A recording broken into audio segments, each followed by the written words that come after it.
All right. It's been a minute. Let me get my life together, y'all. Got to go live on Instagram and get everybody set up over there. Tell them to come over here. Because, it's always better on YouTube. All right. Well, we got to do it. We got to do it, folks. Got to talk about Diddy. Good to see you all here. Happy that you're here. Come in. Let everybody know that we're here. Be sure to hit the like button as you come in, as you are watching. Please be sure to do that so we let folks know what's going on. Okay. Oh, man. Well, I wanted to go live because, we got to talk about Sean, Puff Daddy, Puffy, P. Diddy, Brother Love, Combs. And we got a guest tonight. We're not calling him the Diddler. Sorry. I almost added you to the show, but now you're already acting up, and I don't think that we should allow you on the show. Like, I feel a way. You're already saying things that I don't want you to say. Everybody give it up for Dr. Rich Hall, who is occasionally my podcast partner when he knows how to act. The knowing how to act part. Applause. Pause for applause break. Yeah. So your background looks a little different. It is different. I moved offices. Has it been that long? It has been that long. I'm in a whole You moved offices. I moved offices. Oh. Yeah. Okay. Well, when did you do that? Literally this week. Oh. Okay. So it's new. It's all new to me too. I'm still getting used to it. Okay. But the War Machine came with me, and city background. Okay. Hey, Devin. Okay. Well, no. Every time you guys talk to him, you encourage him, and I don't know how I feel about that. All right. So, let's talk about Sean Combs. Diddy Combs. Shout out to everybody on Instagram. Love to see you over there, but I definitely encourage you to join us on YouTube. We got a whole chat situation coming over here. That's where we build our community, Political Theater with Dr. T. Join us over here. So,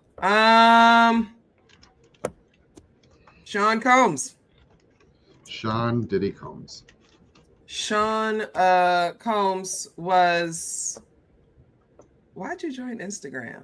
Okay, weirdo. Anyway, this is a picture of Sean Combs. It's a sketch, right? Because they didn't allow photographers and things like that. They had an image of him when he got the guilty verdicts, right? All right, let's break it down for people who have been living under a rock. Sean Combs was charged with several things So many charges. by the Southern District of New York. Basically, a RICO, racketeering, conspiracy, all of that stuff, and charged with sex trafficking or human trafficking, charged with illegal prostitution, trafficking, illegal prostitution, like pulling, prostitution, sex workers across state lines, a whole bunch of things, right? And he was found not guilty on most of it. 3 out of 5. That's most. That is most. I do suck at math, but I wasn't disagreeing. I was just saying 3 out of okay. 5 got lost. I was 3 lamenting. out of 5. That was lament for the ones yeah. that got, Okay. All right. apparently Okay. kidnapping your partner and taking them across state lines for the purposes of a freak off isn't necessarily breaking a RICO law. See, and it's just like a man to call it a freak off. Now I've been calling it events. I'm saying what was in the document. I have been calling well, because the other lady, it was hotel nights. So why'd you choose freak off instead of hotel night? Because that's what I've been hearing over and over. Because you're a man. Because that's what I've been hearing over and over. Listen, It's a bad day to be a man, It Dr. is. Hall. It is not the best day to be a man. It's I not the apologize. best day to be a man. We need at least 50 apologies from you throughout this entire thing. Start Okay. taking note. I will layer in the apologies as necessary. Anyway, so what was he convicted of? He was convicted of the, let's see, 2 counts of transporting individuals for prostitution. Okay. Yeah. Acquitted And of conspiracy. RICO. Yeah. Yeah. Why am I echoing? That's weird. Does anybody else hear echo from me? I don't. You don't hear it? No.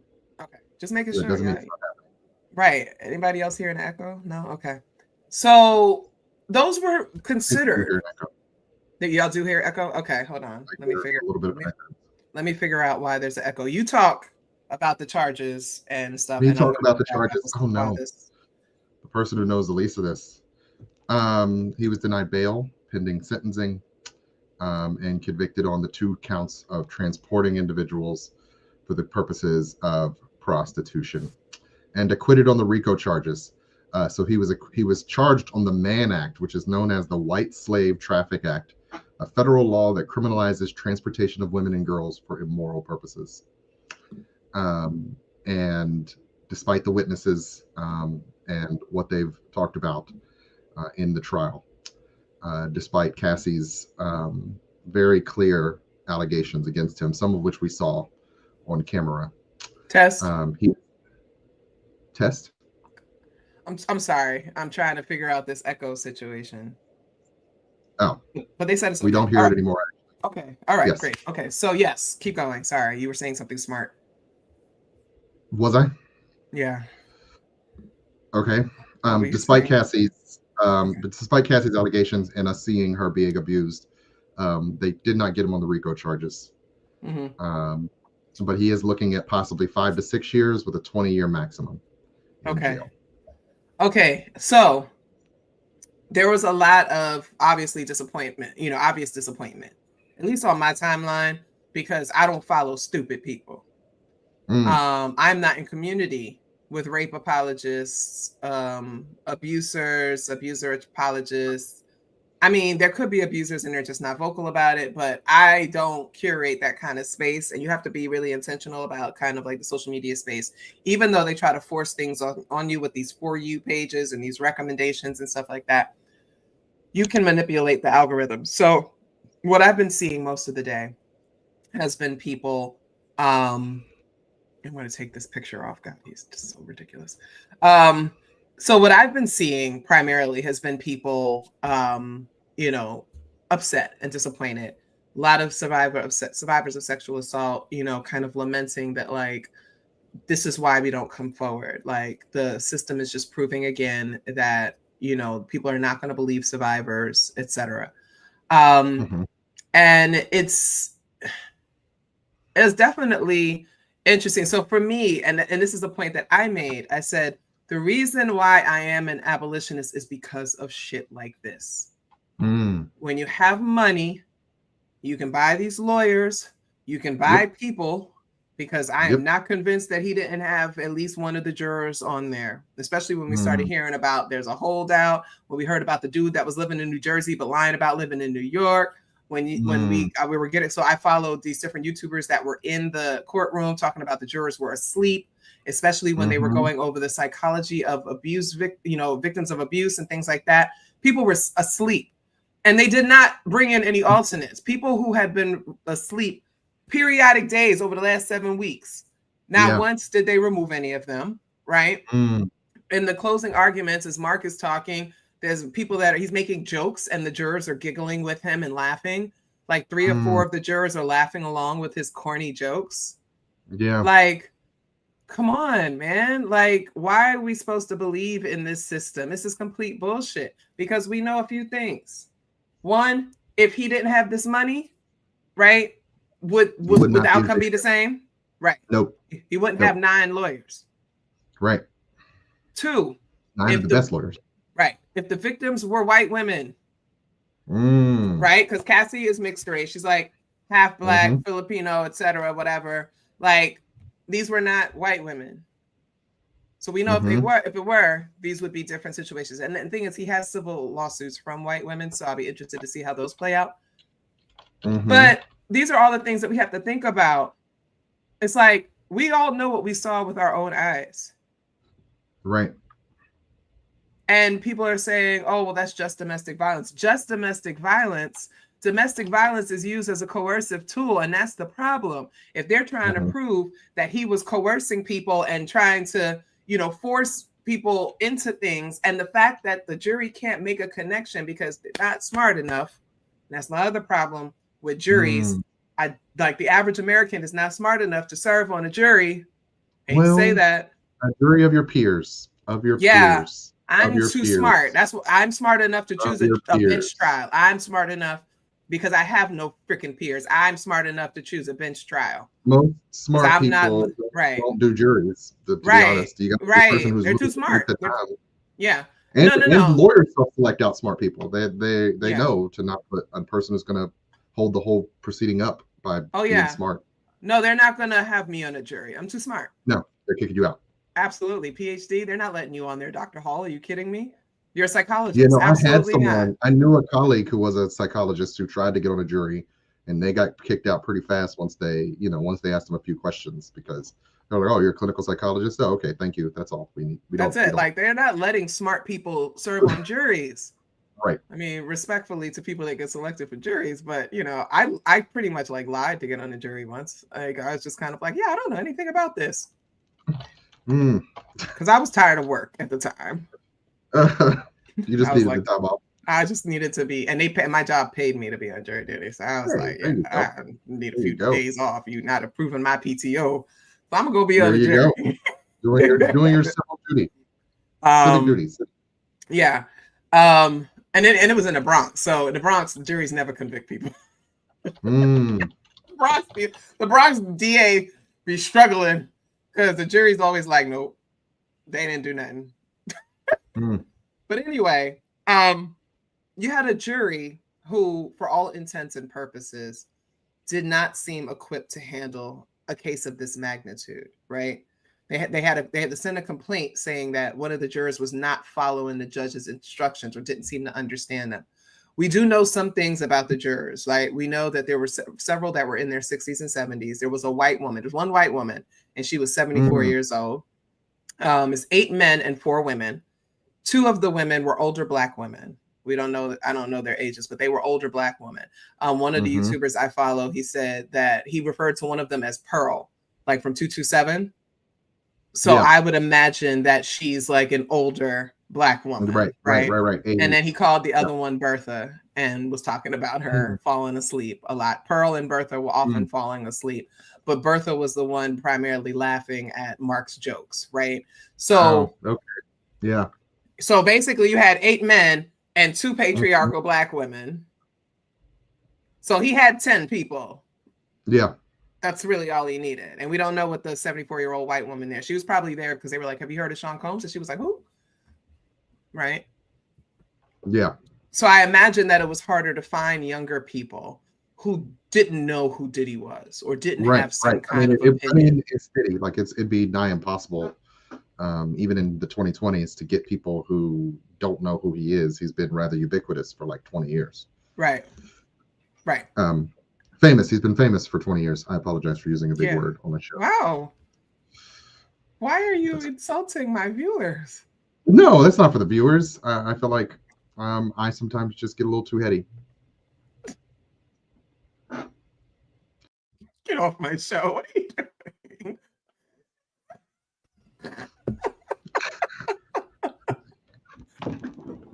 Try not to be nerdy. What are we talking about here? Sorry, y'all. It's been a while, and I have not done a show with him. I can't vouch for this man, y'all. I'm sorry. He's wayward. I apologize for all the men in the world for like what is happening here. Anyway, Ryan says you get jurors don't know shit all the time, making calls on shit they're not educated enough to say a damn thing about. Same thing with judges too. Absolutely. Judges do not have to have law degrees. Yes. Absolutely. crazy Absolutely. that we accept that in this society. It's absolutely out of this world. Yeah. And I should go be a judge. You should. That'd be hilarious. I should go be a judge Mm-hmm. and have my You own should run show. for judge. And Yeah. have my own show. If Steve Harvey can do it, hey, my hair is as fake as his. Oh wow, wow, wow. So, For the flat top. Yeah. One of the podcasts I follow stated that one of the reasons why it was hard to find female jurors is because many couldn't say no to the question, have you, anyone you know, experienced sexual assault? Absolutely. Absolutely. I don't know any woman, like nobody that I know personally that I call a friend. I don't know anyone who hasn't been sexually assaulted. And then if I expand it beyond that, like everybody knows somebody who has. So that's very difficult, right? And it would make sense that the older people would say no, because older folks didn't grow up and have come up in a time where you talked about that kind of stuff, right? And they also have different views on what sexual assault is, right? The younger you get, the more expansive the understanding of, you know, sexual assault, right?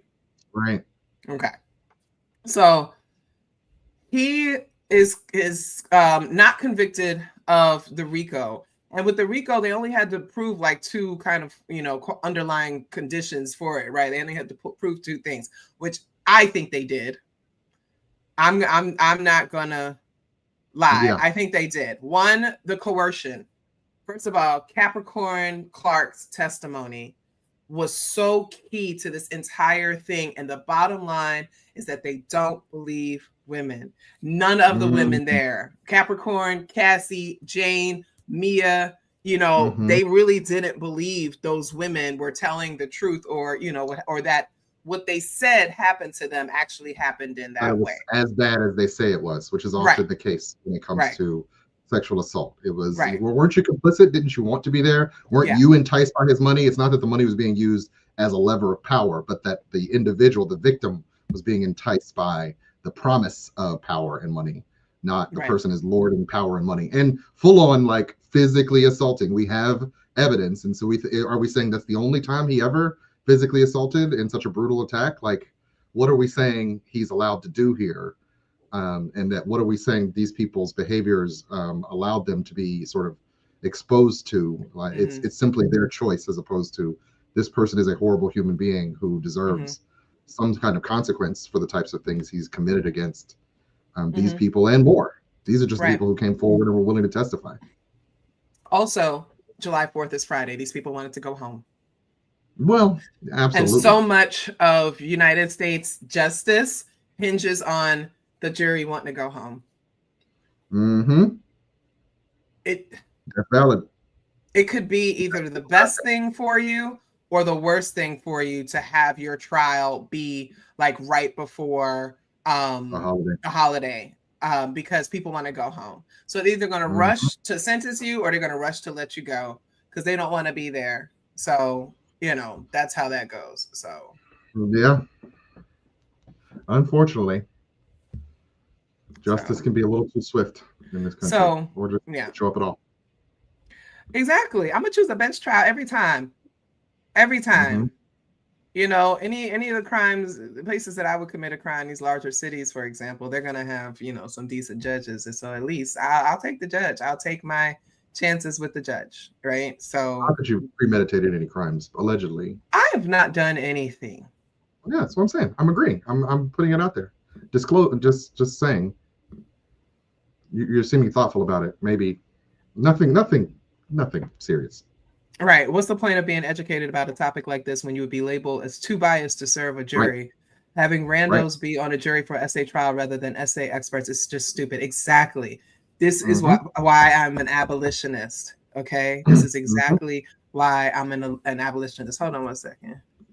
Somebody is spamming this. Not spamming, but like kind of. Yeah, actually reposting the same thing over and over, and I can't seem to. Let's see. Oh, I think I messed up. Oh shit.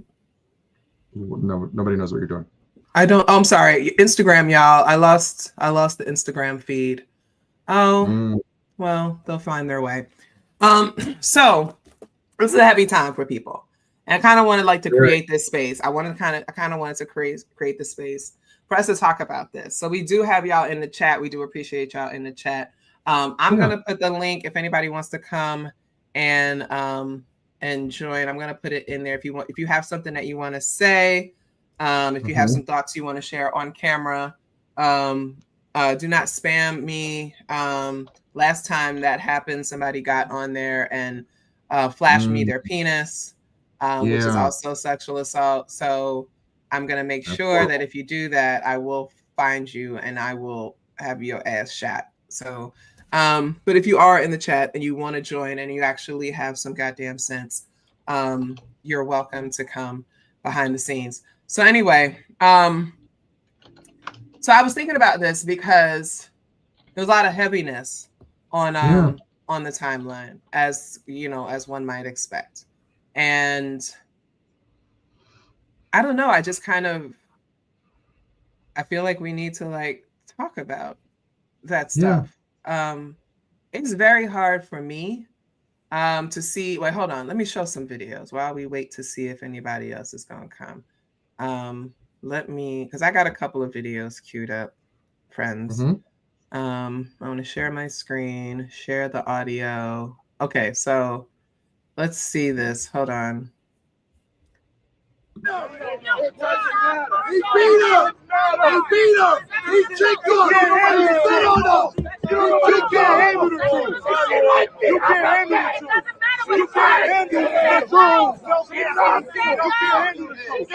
What he's talking about. Is it a possibility that Cassie Ventura went through things like this horrific, horrible things that this man, you saw me, we can agree the videos were horrible, right? Is it possible that she did things that she wouldn't know because she was so in love with this man? The answer is yes or no. Because I gotta tell you, man, I've done things for women that because I was so in love with them. All I want to do, hold on. All I want to do is put a smile on it. Yes. Yes. Yes. That's what I'm trying to say. At the end of the day, we all have cell phones. 911. 911.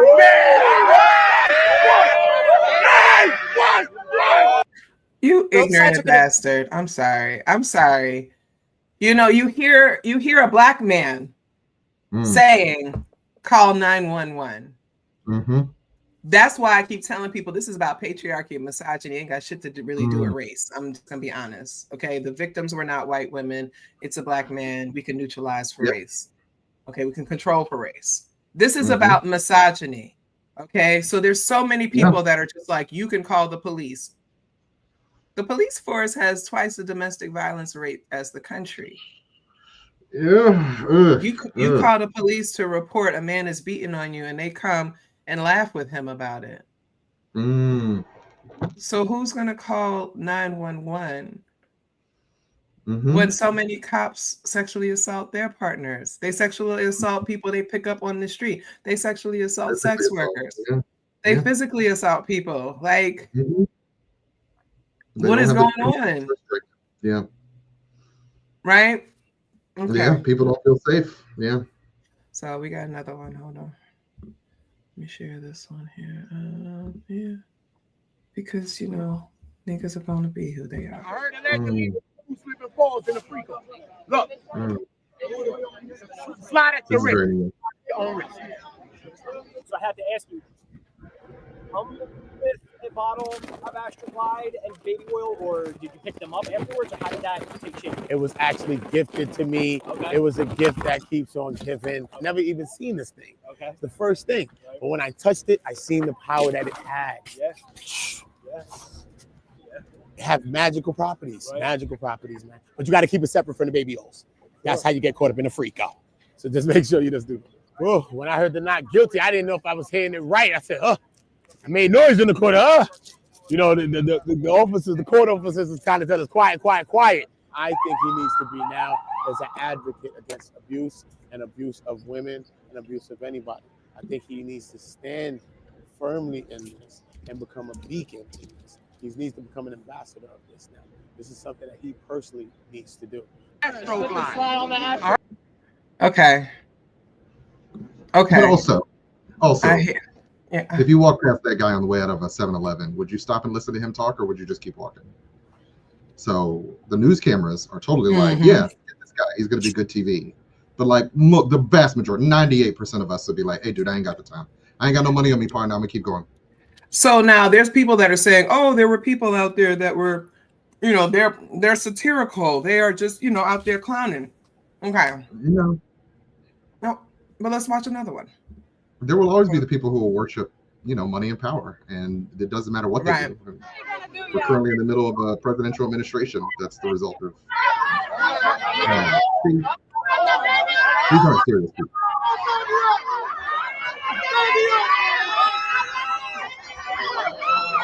Okay. I don't know what she's gonna do, y'all. Okay, now people are saying that woman is a satirical blogger, and she takes things to the extreme. But here's the thing: if none of us know who you are, right, and we don't know what it is that you do, like satire requires a shared cultural understanding of something, right? Yeah, like we have to have a shared cultural context. Nobody knows who she is except for maybe the people that follow her. So she's actually out there doing all of this, making herself look like a complete and utter fool. Only which it for sounds like she does on a regular basis. Right. So the message is not hitting. Right. Yeah. But that might be like her whole bag. That might be her whole bag. But it's like, my question is just like, why do this now? Like, this is such a sensitive topic. This is such a big issue. Why make that the thing that you joke about? Like, I understand that people seek comic relief. I can definitely understand that. But like, in the moment, can we just let it breathe for a little bit? The cameras are there. They got to go out and act up. Right. The cameras weren't recording who she was. You know, so, right. And that's the other thing is that people don't understand satire. So I feel like they're just throwing that word out there for acting a fool. Yeah, I think so too. But it's very disheartening. Even aside from the baby oil stuff, it's really sad and disheartening to see how many people were out there like happy that he got off, defending him, arguing and fighting with other people. And the only thing I could think, Dr. Hall, and tell me if I'm wrong, because you're the mental health expert. The only thing I can think is that these people are covering for themselves. Yeah. You know, I mean, I'm not saying it has to be the case all the time, but they're condoning something. And condoning they know, right? Maybe let me tell me what you think about this. Either they are covering up their own shit because they treat people like this, they treat women like this, or they're making excuses for the larger issue, like women deserve to be treated this way, and this is what happened. Like, I feel like it's one of those, but somewhere in there is still the misogyny. Am I far off? I don't think you're far off. I think there are definitely, I mean, you know, as I've heard certain men talk about it, you know, there is that sense of, you know, a lot of men don't understand or have been complicit in sexual assault and don't want to do the self-reflection necessary. And this just brings out that misogynist in them that would just like one of these things just go away. You know, he's allowed to do it. Once again, when you're rich, you can do it. But then there's women, the women are out there too. Yeah, no, absolutely. Absolutely. I think, you know, in this attention age, there are the people who are just nakedly seeking attention in any aspect. So there are some people who are just capitalizing on the moment, for sure. I mean, that happens all the time now. But there are people who are not necessarily wrestling with the larger moral issues that are on the table when you think about a case like this with any real depth. But once again, internet age, if we're just doing it for likes and clicks, why would we delve into the nuance of what it means for a man like P. Diddy Combs to engage in this behavior over decades? It always happens. And now not the first time he's been in a courtroom. Right. The stampede at City College that killed all those people. Yeah. He got off on that. He shot a woman in the face and got another man to do 10 years for. He got shined, put in jail. Cost that man his rap career, everything. Which he deserved because he's a conservative politician now, Oh. in legacy control in Belize, but that's a whole other story. Oh. And then we saw what he did. We saw the videos, like even like with the text messages, like it's easy to read the abuse there, right? It's easy to for those who are paying attention, you can see the manipulation, you can see the coercion. But it doesn't matter. You had Kid Cudi saying this nigga blew up my car and locked my dog in a closet, trashed my house. I'm telling you, this happened. Well, did you see him do it? He ordered it, and that was part of the RICO thing. And that's the thing that was getting me. There was like, they're trying to prove that he's a mastermind, which is very weird to bring a RICO charge against one person, right? Right. So some people are saying they overcharged him. But I don't know if they overcharged him. I think they brought the RICO charge because they really believed they had enough. And from what they presented, I'm sorry they did. He was instructing people to do these things. That's things. Mastermind kind of, you know, of the enterprise. Yes. So we're establishing that. He had people getting him drugs, acquiring drugs for him, right? Carrying them around for him. He had a system of power. He had levers. He had a system of power. He used violence. He used intoxication and inebriation. You know, bribery. Cassie's mom having to take a mortgage out, a second mortgage on her house because he threatened to put this video out unless she paid him $20,000, and Cassie had to beg for him to give the money back. Are you kidding me? That's blackmail right there. That's the thing for me. It's like that meant nothing. This got overshadowed by the freak offs, and then so one of Mims, one of the YouTubers that I follow, he was talking about people sleeping through this trial. Like, I can't get over that. I can't get over this being one of the most important trials of this generation, if not the whole century. I mean, because in some ways, like hip hop is on you know, is indicted in this in many ways, right? Because there was no corner of hip hop that Diddy didn't touch. Or maybe there were like a few, maybe 2 or 3, but Sean Combs. No, he was deep in it. He was global hip hop, like so. Right. People, and like they said that people like Usher were there witnessing him abuse Cassie, and like all these things. Like there were people always around. Yeah. He's got like 20 plus civil suits against him. So we're seeing like these people can't all be lying. I'm gonna agree with you. Welcome to the show, Cinnamon Love, one of our favorite legends, the one and only, my good friend, Cinnamon Love. You're absolutely right. They failed by not calling any trafficking experts. But here's the thing: even if they had, Pearl and Bertha were asleep when they had the psychologist there. Yeah. People were yawning. They were not paying attention. They didn't care about that. They were tired. They were already like tired of all the videos. Because remember, the jurors saw lots of videos. They saw videos of freak offs. One legal expert was saying something like they probably saw the videos and know that that's the same kind of shit that's in their Pornhub search. Like, let's be real. How many times I gotta talk about, you know, I keep, you know, me on threads every now and then something will happen and I'll remind people, y'all know there's a whole genre of porn related to this, right? Yeah. Interestingly sick people out there. Extremely. Not shaming. Now I'm not going to kink shame. No. There's certain kinks I will shame, but I don't generally kink shame. I watch porn. I enjoy watching people have sex. It's cool. But I think the point was that, again, kind of to this larger point of feeling indicted, right? If I find him guilty of participating in this thing that I wish I could participate in and recording it and stuff, what does that mean about me? Yeah.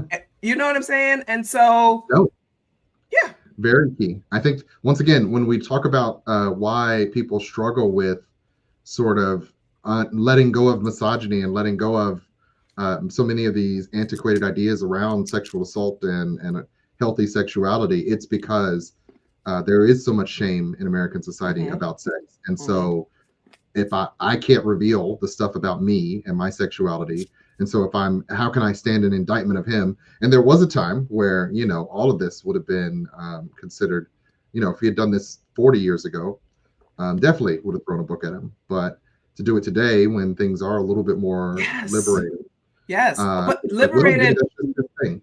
But not liberated in the right way. No, I'm not healthy. Yeah, like freer, I would say. Freer access, Right. more access. Things are way more accessible now, right? So little kids can just turn on the device that their parents gave them entirely too early, and they can go and they can. I remember, I'll never forget the first time I looked at, my son had a tablet, and I was doing something and saw the searches, and it was like boy kiss girl butt. Very age appropriate porn search for an 8-year-old, right? For a kid. Yeah. But I was just like, what? And I later found out that like his older stepbrother and his sister, who are like about 3-4 years older than him, they were, that would make sense for their curiosity around like age 12 or so to kind of, and he happened to be around. So he's trying to do what they were doing, and he puts boy kiss girl butt. But when you do that, the stuff that comes up is like anal. Oh yeah, all the regular stuff. It jumps straight to the, there's no line. There's no soft core on the internet anymore. There's no vaginal sex anymore. Yeah. You go straight to the heavy stuff. I had to have a conversation with him early on and say, hey, some people like it in the butt, but most people don't, babe. That's not where it goes. Yeah. At an earlier age unless than it's you another boy. Like I had to have this very nuanced conversation with my 12-year-old. Yeah. I need a moment. Take a minute. Talk amongst yourselves. I'll give you a topic. Okay. So anyway, see, that's how we could joke, but not make light of the situation. Yes. You understand? Still recognize there's a heaviness in the topic itself while dealing with. So that's the thing for me, the desensitization. Yes. Right. That has been happening because it is everywhere now. So we're not shocked by anything. So they could watch the stuff and maybe get tired of it or just be like, I don't want to watch this anymore, but not necessarily like, oh my God, he just pissed on her face. He made her drink this. Wow. So, yeah. We've been exposed to too much. A little too much. And so, and I just, again, then you had the guy who was living in New Jersey who lied about living in New York, who seemed a bit overzealous about being on the case. That's who I think Diddy got to. Because I'm sorry. Wait, where's my banner? Because y'all ain't about to catch me. Allegedly. I do believe allegedly that he had somebody on there. I think that was a runaway jury. I think that he had somebody on there. I do. Yeah. He somehow found a back door to maybe. He got somebody. Yeah. Because, I mean, we all saw the movie. We all read the book. Like, we know that they have people whose specific job is to find out everything they need to know about the jurors. Yeah. And I would not be surprised if somebody had massive debt cleared, student loan debt, credit card debt, something. Because Diddy still got money. He had enough money to pay Cassie like all that money the next day after she filed it. So the man still has money. Yeah, he has access. What was it? How much it was? 50. It was like 50 million. Yeah, 20 million or something like that. Whatever. So that's why I posted today. I posted the quotation from Biggie Smalls. I was like, face it. Your daughter's tied up in a Brooklyn basement. Face it, not guilty. That's how I stay filthy. Right. I'm like, this is how they've been living. Yeah. This is how they've been moving. I said, Sean Combs has been what people think Suge Knight is. Not saying that Suge Knight isn't a piece of shit, but yeah. I'm like, Diddy's the one who's really the one who's been there. Yeah. But and then it's funny because also I was thinking about Danielle. I think her name is Danielle Smith or something. She, the former editor at Vibe, who did a whole documentary and wrote a whole article about how he threatened her over a cover and threatened to put her in the trunk of a car. And I'm like, why did they call her? Yeah. But again, it would not have mattered because they didn't believe any of the women. So right. Didn't believe they were actually, that's how I feel. There was at least one or two. At least I believe that they had at least two and that's all they needed. The Kid Cudi testimony, Capricorn Clark talking about he hung her over a balcony and kidnapped her and held her hostage. Like, what more do you need? Well, apparently. But then they found him guilty on the transportation for prostitution. White slavery. Wow. Some of them were white dudes. Some of them were white dudes. But also, I think if the sex workers were women, he wouldn't have been found guilty for that. What do you think? White women? Maybe?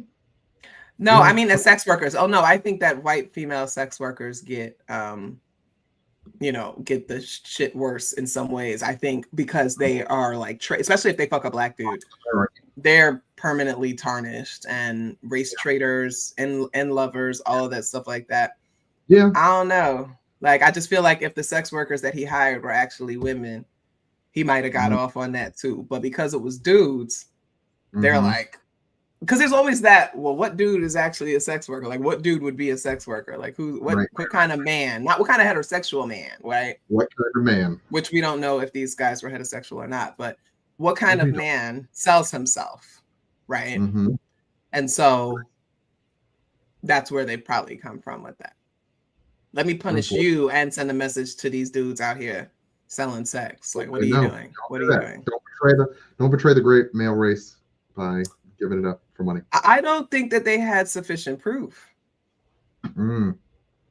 Question is, if you're listening to this afterwards, not watching, the question is, if they focused more on the children who were victimized, do you think they would have gone in a different direction? I'm not sure they had. I mean, no, because listen, honestly, if they had sufficient truth of him violating children, they would have led with that. Yeah. Like, I think that would have been the thing, right? Look at what with R. Kelly, right? That's how they got him on the RICO thing, because it was, kids, and kids are a whole different story. And I don't think that they had enough proof of that. Once again, the fact that they were adults meant they could be complicit in a way, so that it isn't illegal what he did to them. It's believed that they were willing participants. I also wouldn't be surprised if there's an element of believing he did everything, but also believing that the women deserved it or secretly wanted it, hence not guilty. So I think that is definitely playing a role in this. Like, oh my God, that's disgusting, but you all wanted it, and so I'm not. That ain't my business. Proximity to power. They wanted the proximity to power. You wanted the power. You wanted the money. Oh, he's still paying your rent. He's still paying $10,000 a month for you to stay where you are. So it's not abuse. He's paying for your lifestyle. Yeah, right. And these people were subpoenaed too. It's like, oh, did you voluntarily do this, or were you forced to be here? Because you kind of don't want to be here because he's still paying your money. So they're going to look at it in all those ways. That's why for me, I think I wanted to know more about the guns. I wanted to know more. I mean, they had a little bit on that, but I wanted to know more about the illegal gun possessions, the illegal firearms, the scratched off serial numbers. I mean, I wanted ballistics. Like, he's not supposed to have these weapons charges are part of the RICO. Like, come on. It should be. Yes. Why do you have all of these weapons stored in your house and they're not legally owned? Where was that? Well,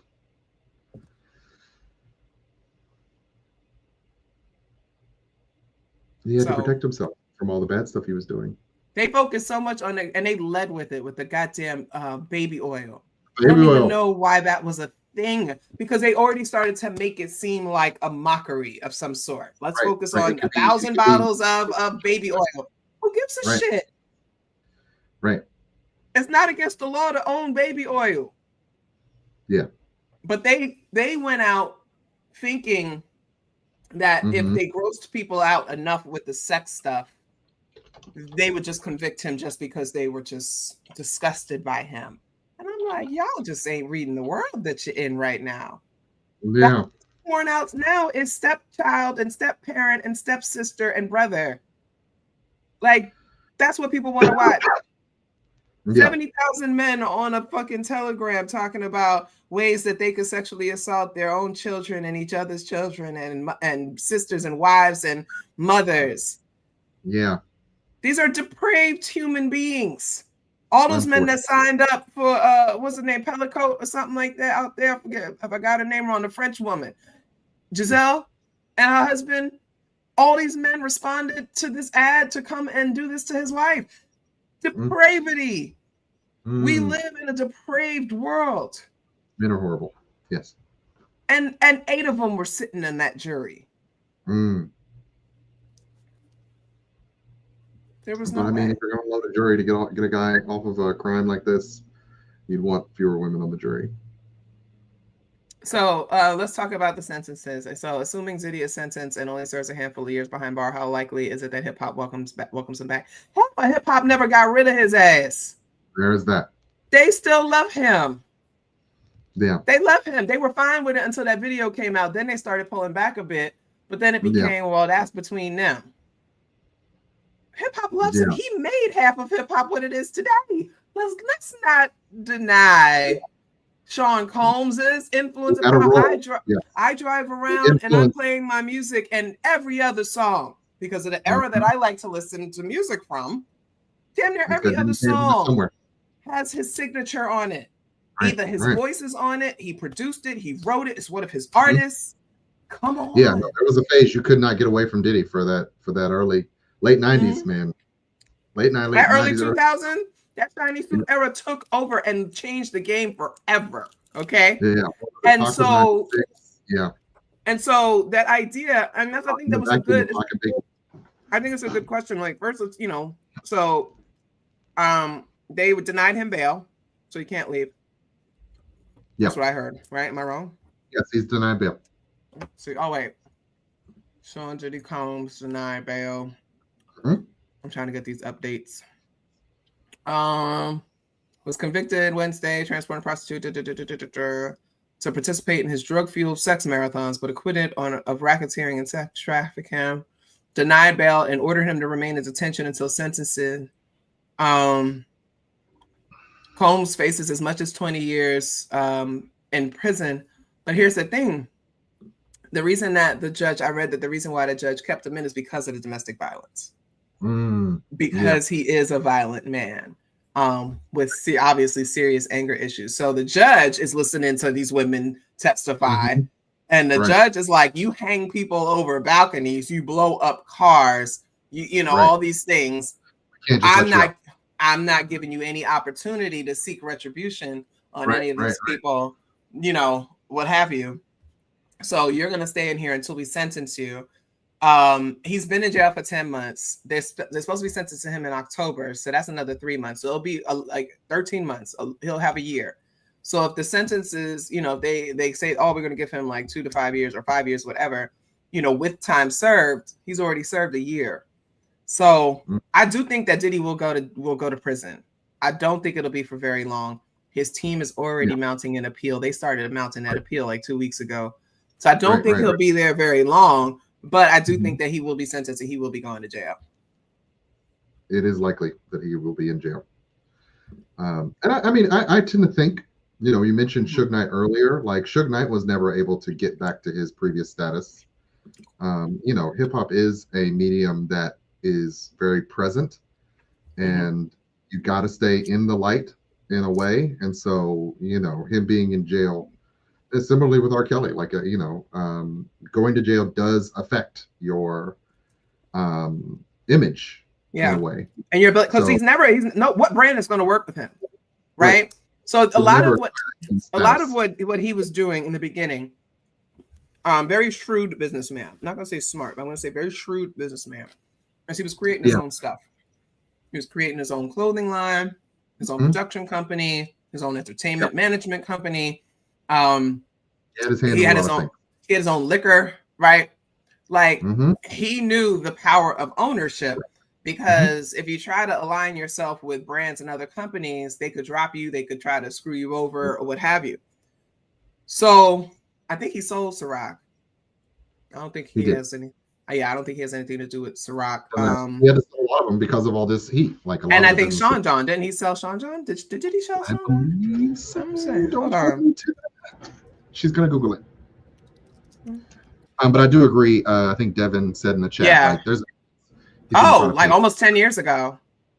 Has it been 10 years? That's how old we are. But then they said, then they're saying that maybe he bought it back. Oh, he bought it back. Okay, in 2021. Let's see. Oh, and it's still making over $525 million annually. So Sean John is actually going to probably take a hit. It's probably going to take a hit. Okay. Likely. But the beauty of Sean John, because I actually do think the Sean John clothing line is the best thing he's ever done, besides giving us hip hop soul. I think that there's a lot of it that doesn't have his name on it. So it's like maybe slightly in the tag. So people may, move away from the flashy stuff, but his suits and stuff, that man makes great suits. So, well, he don't make them, the people in the sweatshops do, unfortunately, but Child labor in India. So just from that's $500 million. Okay. Like I'm just music. Come on, Yeah. I like come on. you know, so even without Ciroc, let me see how much it's gonna get played less, but it's still gonna get what's his name? It's still gonna get played. For sure. Oh jeez. Okay. What? Okay. Hold on. Oh, he didn't sell it. Okay, so he partnered with a company. Let me see. But he did, although he sold shares of his tequila brand. He had the tequila brand. He got $200 million for that. Did he settle? Oh no, Diddy owns Ciroc. And that makes almost $1 billion.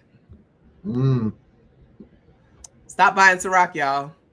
Stop buying Ciroc. It ain't really y'all that's buying it, but on top of his music, stop streaming the music. Stop buying the music. Ciroc is his big money. That's his big money maker. Big money and alcohol. A lot of niggas are gonna be drinking Ciroc on Friday. This weekend. Yeah. Up at the club. Wow. Yeah. So, we're not gonna lie. The velour suits, the velour Sean John suits were good. Yeah, no, his clothes they were still a thing. Yeah, Sean John is everywhere. Go right to K&G, right next to Stacey Adams. Stacey Adams. Yeah. Do you wear Stacey Adams? I have a pair of Stacey Adams. Yes. That's my dad's shoe. So yes, so some of the artists got their masters and had to sign NDAs, so we don't know the parameters of the contracts, but not all of them. And they can have masters and stuff like that, but if he has writing credits, they can't take the ASCAP from him. Nope. I have an ASCAP. I have 2 song credits. Oh, look at you. Look at me. Look at me. I'm about to get producer credits on my son. Oh, I should play that. Let's play Young Jobless. Well, that's not his name anymore. That's not his name. Yeah. So anyway, this is getting long. But since you're here, I definitely since you're here, wait, let me remove this. Hold on. I am hanging out. You're hanging out. Let's hide that. All right. I want you to play Black Maestro's album. Oh, you said Black Maestro. Maestro Black. I should play Maestro Black, yes. Sorry. You guys know my son dropped a single, right? It's called Paved Way. Should I play a little bit of it? Hot fire. It's hot fire. Let's play a little bit of it. Hot fire. Hold on. Let's play a little bit of it. In case you guys haven't heard it. Because I'm a very, very proud mother. Okay. Momager? I am a momager.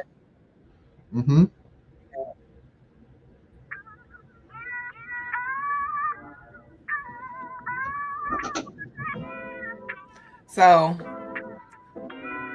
my son is so fun. He made his little lo-fi joint for you all to listen to. Oh, sorry.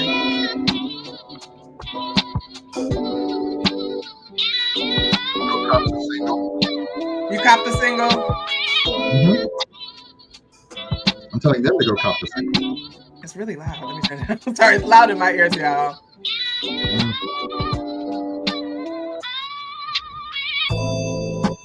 That's his little signature. You're gonna find that on every song, that little thing.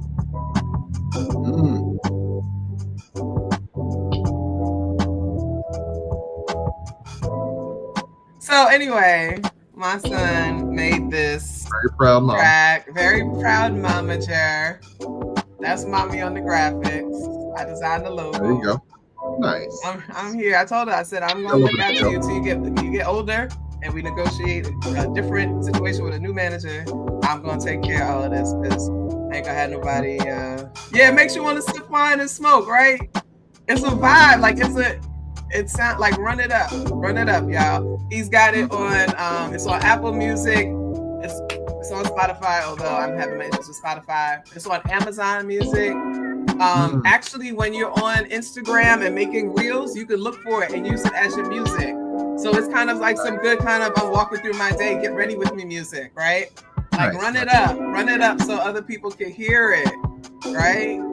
I recommend the section from 1 minute 26. It's a really good background. You got it on YouTube? All right, thank you so much. I really appreciate the support for my son. All right, all right, so since I have you here, Dr. Hall, I gotta pull up the. So I want to talk really quickly about Sankofa Summer School. I'm actually going to share my screen. There we go. Do the thing. I'm gonna do the thing. I'm gonna share my screen. She's gonna do the thing. All right. So Sankofa Summer School, everybody. We have our courses for 2025.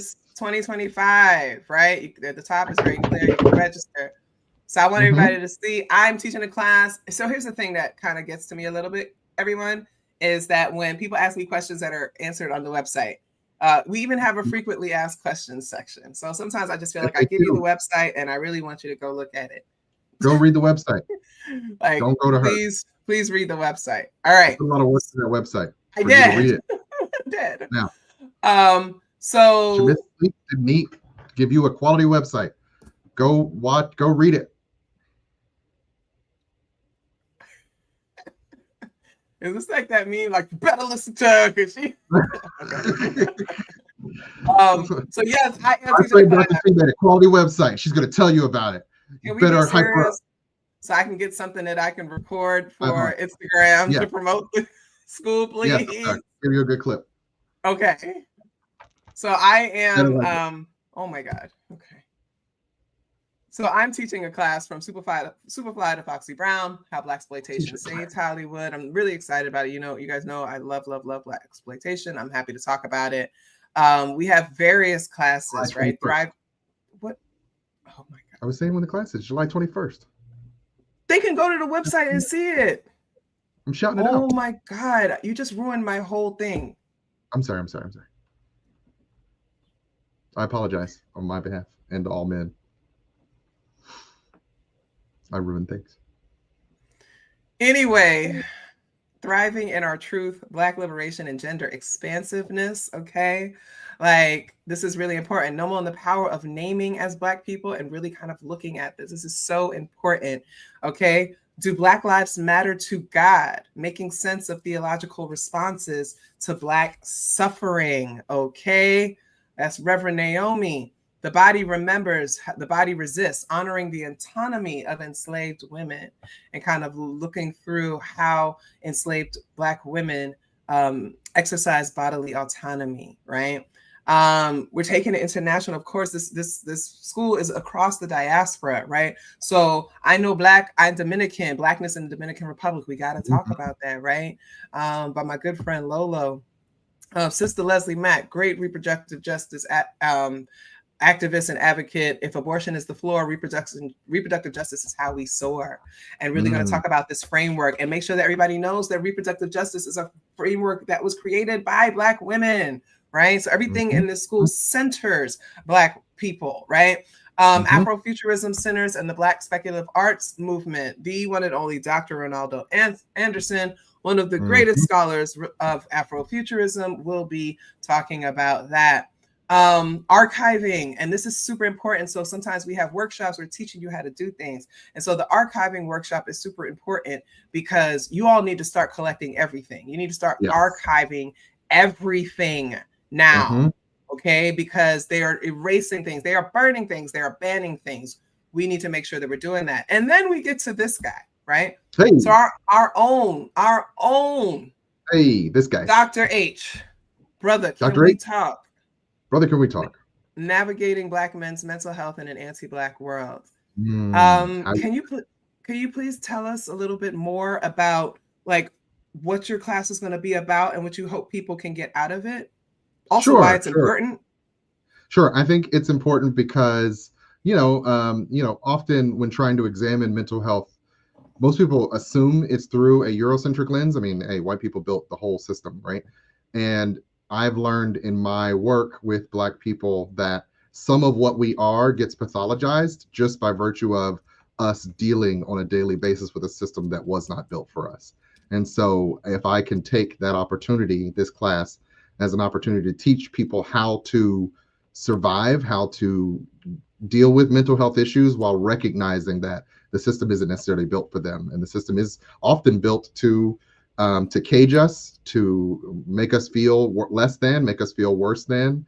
And if we're not doing the work ourselves, then we won't always know. So it's like I went through all this stuff to become this doctor so that I could help people like me understand how to navigate these systems, hopefully with some level of health and strength, because like I said, the world ain't for us. So who is the class for? Like, who is your, it's for a variety of people. I tend to teach from a place where the layman, anybody who can walk in and get something out of it, or a mental health professional who's trying to sort of figure out how to connect with clients and how to do this work out here in the world. I would like to sort of be able to the spectrum of us to learn a little bit about what can be done, and how we can use the tools that are inherent to us as Black folks to uplift us. Okay, so inherent tools, that's super important. Like, there's been a lot of conversations, right? Pat the radical therapist was ruffling feathers lately, and I don't think that she's wrong, but I think that we're not ready for that conversation. We're just not, and that's okay. We're not ready to hear that these diagnoses can be weaponized against us because we are Black. Are actively being. But I know it's us. Yeah, we know. Yeah. Right. We've both been mental health professionals at some point in our life, right? We know, but the average person may not understand that, right? No, often don't. I mean, it's just been in the public consciousness. Many of these conversations and diagnoses have just been in the public consciousness for, I would say, maybe 10, 15 years, where it's been to this point visible. Like it came on the heels of the internet age, but it's still so poorly understood that I think more education needs to be done. And it's like, okay, so first you've got a limited understanding of what mental health is. Now, how do you start to look at it through this cultural lens? Because it does make a difference for us. Like a lot of Black women are diagnosed with depression.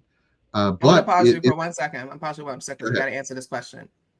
Please go to the website and check out our frequently asked questions. This school is for everybody. Okay? It is for everybody. We have people from all over the world participating because it is virtual. Okay. All the instructors are people of the African diaspora, and all of the topics are topics that center people of the African diaspora. Okay. But it's open to everyone.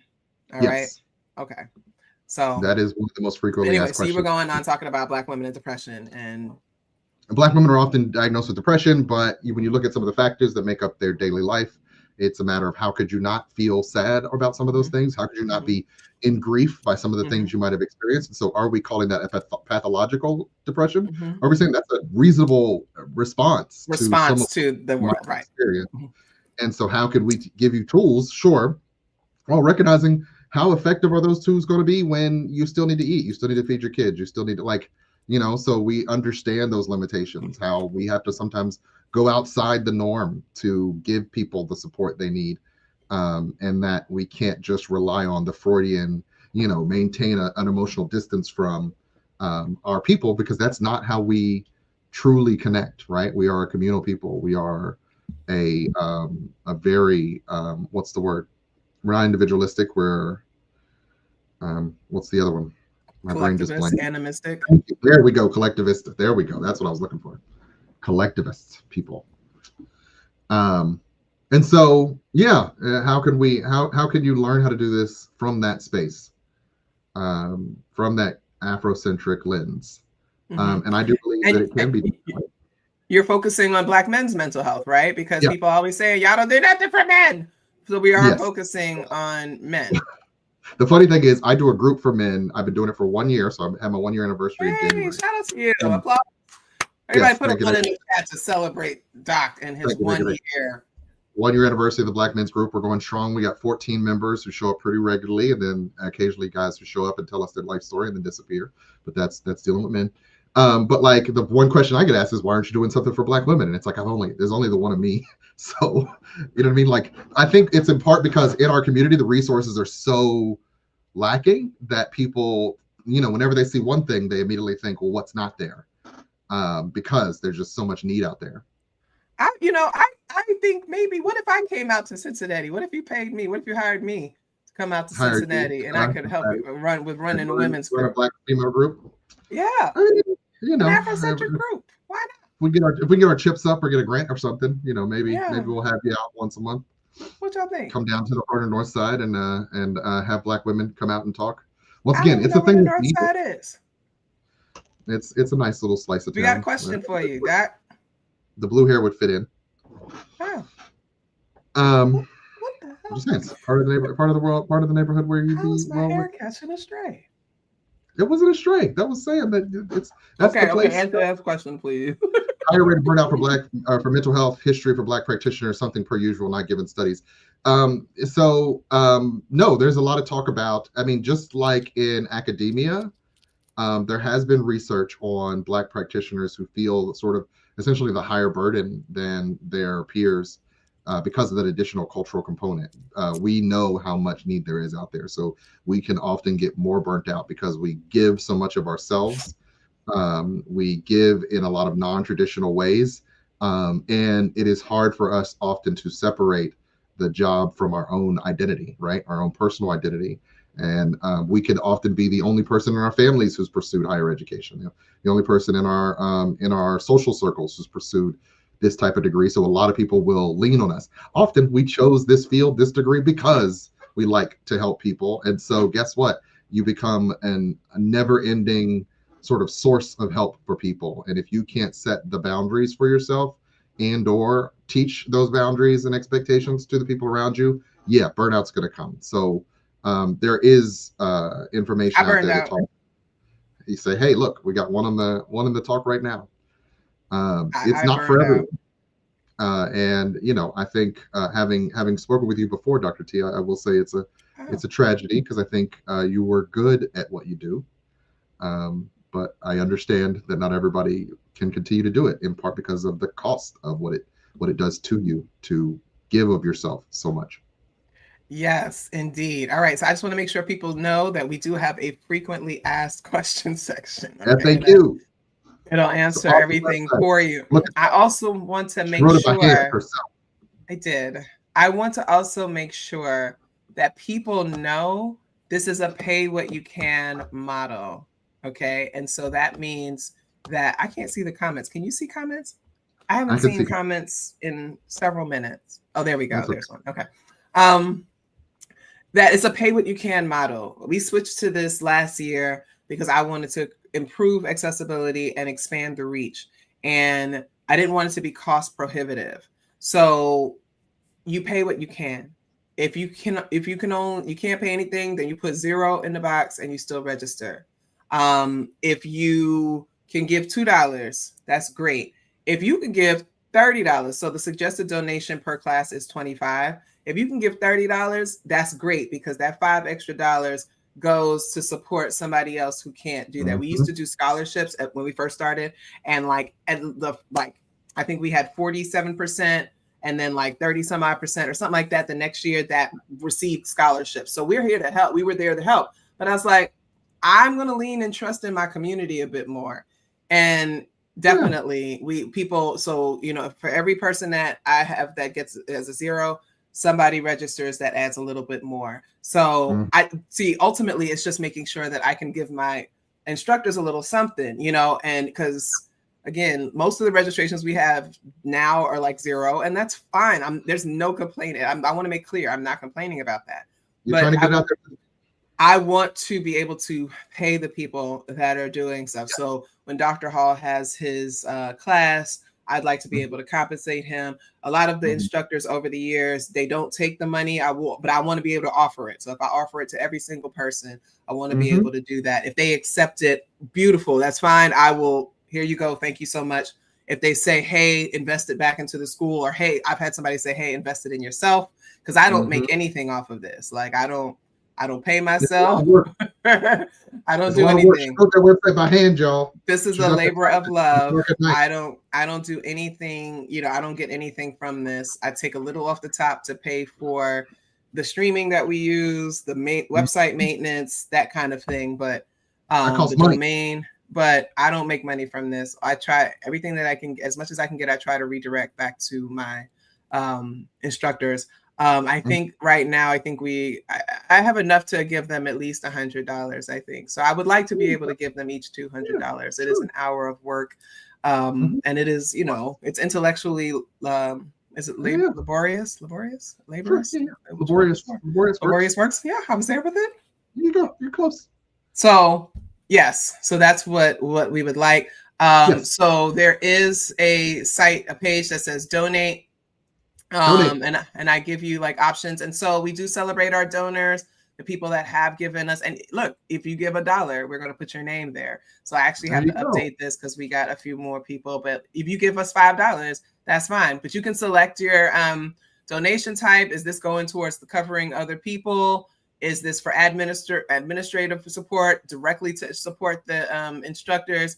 Just let me know. And then when you submit it, and then when you do it, we updated it so now it accepts all types of payments: Apple Pay, PayPal, all the credit cards, all that kind of stuff. It wasn't like that before, but I was able to update it because that's the thing. I don't focus too much on the money part anymore. I really don't. Like I want people there. I want, when we have this same situation right now, and you're blown up and you're doing your class, I want the comment section to have people in it. Right. You know, and even after, if this person can't make it live, it gets housed on our YouTube, so people can actually go back and still watch it. Like, again, we're talking about accessibility, you know, what have you. Would I prefer a Patreon subscription or a school registration? Either one, I'm probably going to pay out my pocket for people anyway. So if you get a big Patreon subscription, you actually get more content. Oh my gosh, what just happened? Hold on 1 second. No, sorry, somebody was trying to call me, and I'm like, I'm streaming. But like, yeah, so if you do a large Patreon, you know, subscription, you're going to get content throughout the year. If you do the one time for the St. Clovis Summer School, you are directly supporting the school this year. But you know, whichever works best for you, wherever you are inclined. But she's doing most of this work as an admin alongside being a participant. It's a lot of work. She wrote it all by hand. You should support the work she's doing. Not a single word of ChatGPT. I don't do ChatGPT. I think this up myself. You know, I was like, every time now it's like so funny when I do writing and stuff. It's like, can I use an M-dash here? Are they going to say that this is? They're going to say that was ChatGPT. They'll say, haters will say it's ChatGPT. She wrote all that website copy by herself. Come on. You know, well, actually, so Nikki set up the original one for me, but I did do all the copy. Like I gave her the copy. She set it up 5 years ago. I've maintained it since.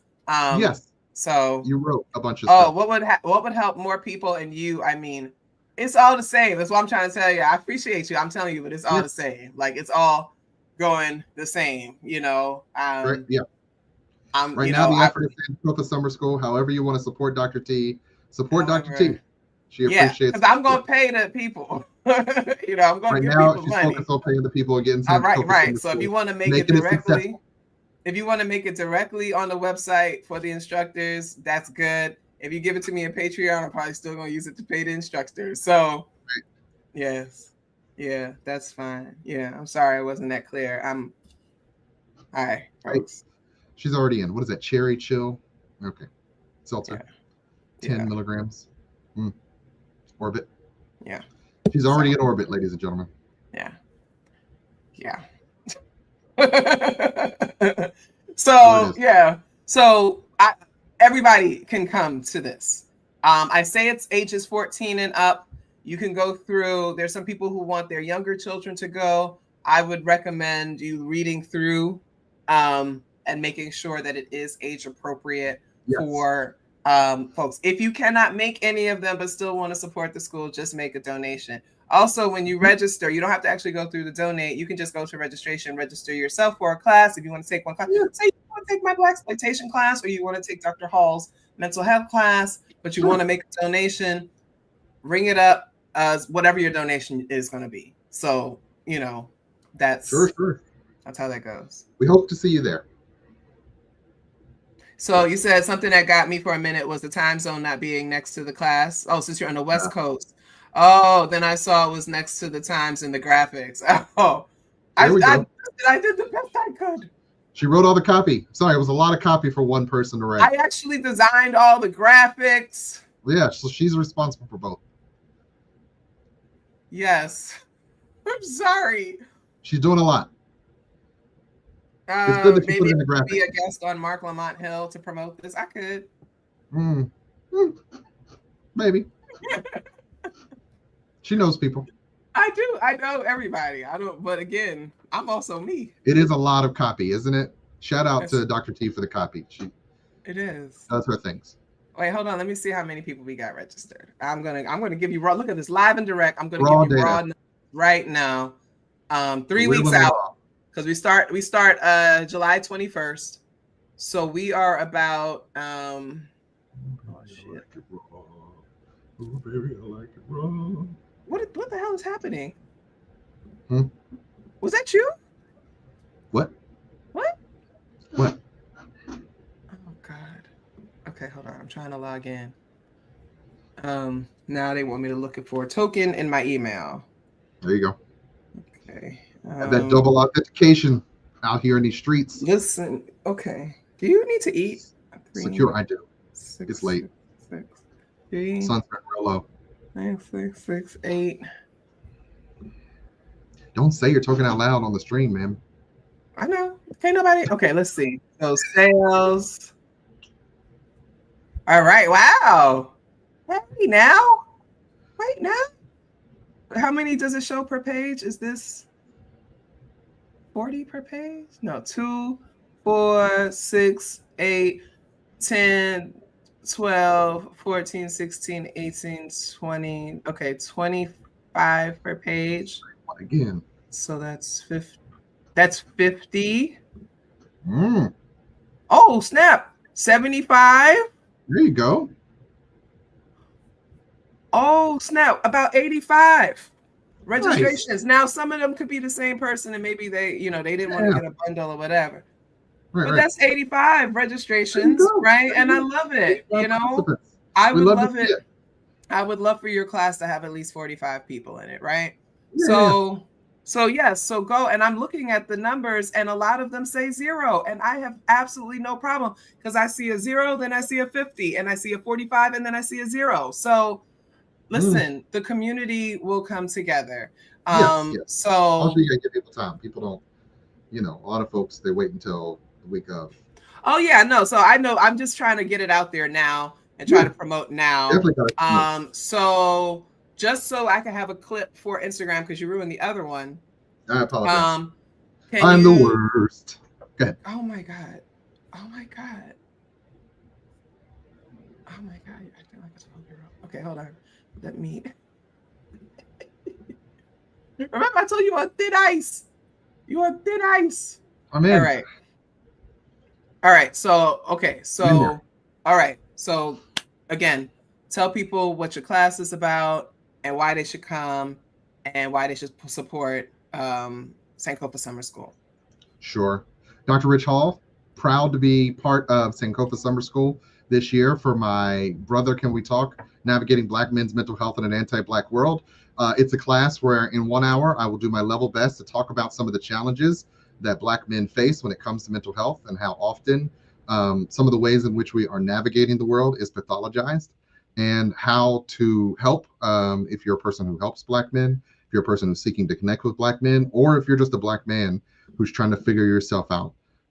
Hopefully that hour can be spent giving you some of the tools you need and the tools others might need to connect with you, because that's really what most of my work is about, is connections. So I hope you can join me on August 6th, 7 p.m. Eastern Standard Time for Sankofa Summer School. It'll be a really awesome time. Thank you so much. Somebody asked if I could put a link in the description. I will. I'm also going to put it in the chat right now so that you could maybe bookmark it. So thank you for that. I'm really happy that you and so many other like brilliant, amazing people are going to be doing this. I think this is the first year we've had so many PhDs. There we go. So and the thing is, so for me, it's like, my whole thing is always, if there's something I want done, I can find a Black person to do it, right? And when it comes to scholarship, again, the whole point of me starting an Afrocentric school was to remind us and to show others that Black people are also scholars. And you don't have to have a PhD to be a scholar. You don't have to have a PhD to be an expert, but that there are those of us that have the highest level of, degree that a person can get. Everybody here got them at legitimate schools. I just want to say that. No shade, no tea. But we all put the work in. There you go.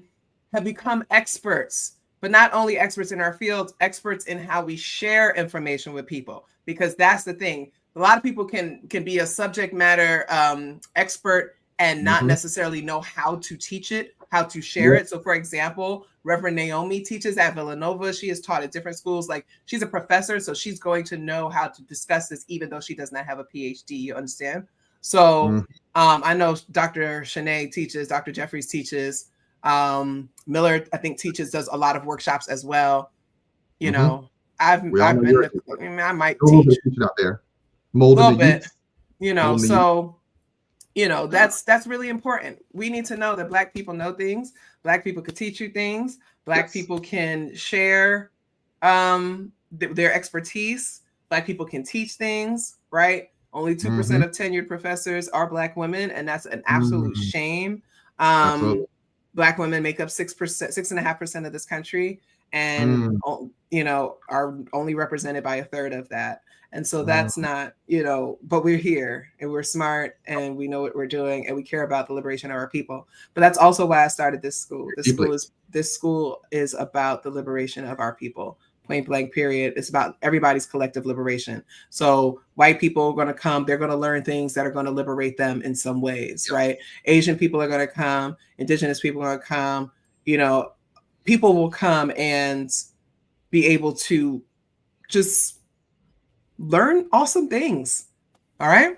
So I really appreciate you coming through to talk about both Diddy and Sankofa Summer School. I'm going to head off because I still have work to do before I pass out tonight. And I have a spa day tomorrow. I booked a spa day. Very much need the spa day. And so I'm going to spend the whole day.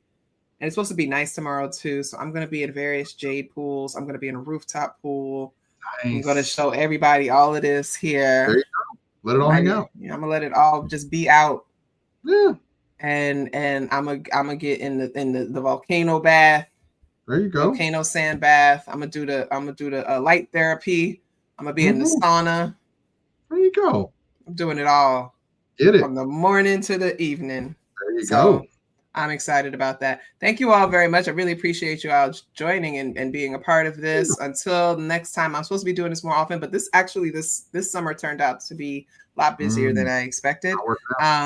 But we're gonna do our best. Well, I am. I don't know about you, but I'm gonna do my best to come on more frequently.